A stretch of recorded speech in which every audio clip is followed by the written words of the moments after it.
I'd rather work in a microbiology lab than to work as a nurse. In your 20s, you might not have your career figured out yet. Let's say you go to school, you study, you graduate. The course you wanted to study, you studied it. After graduation or before you even graduate, you might notice that this course is not something I want to do. Or even if you finish it, you might just discover that you might not want to work in that field. Same thing with business. You might start a business. Along the line, you discover that the business you started, the business you are doing, you want to do something else. You want to try another business. You want to do another business. Same thing with skill. You might learn a skill. Let's say you're a makeup artist. Along the line, you might want to learn how to install hair. Growing up, I wanted to be a nurse. Everybody around me knew I wanted to be a nurse. One of our family friends, she's also a nurse.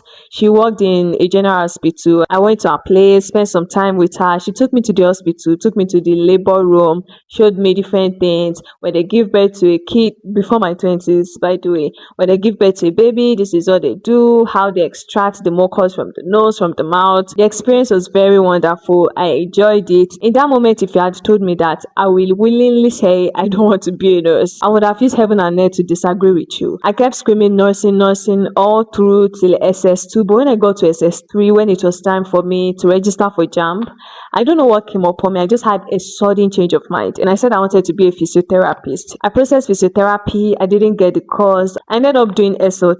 To make the whole situation worse, I don't even want to work in a hospital. I'd rather work in a microbiology lab than to work as a nurse. Because at some point, I experienced grief, and that just changed me. It made me anxious. It changed my whole thinking, my whole psychology about nursing, about medicine. Even up to now, I'm not still happy walking into the hospital. I get anxious. Let's put that aside. In your 20s, you might fail, you might change your mind, you might discover that something you actually wanted to do isn't really for you. Your 20s are not just about getting everything right, but it's also about you discovering yourself, discovering the business you want to do, discovering the skill you want to learn, discover what you want to do. Some of you are no longer working your dream job. You just discover that this dream job that I've always been after, I'm no longer into it. Your 20s is for discovering yourself. You can't have your career path figured out in your 20s. It's a journey. You go through it. And if you have yours figured out, that's fine. Sometimes you might discover something else apart from your career, probably a business idea or a skill or a hobby. If you find yourself going through these changes, don't fight it. Trust yourself, trust your intuition, and keep going. Explore, discover yourself. Okay?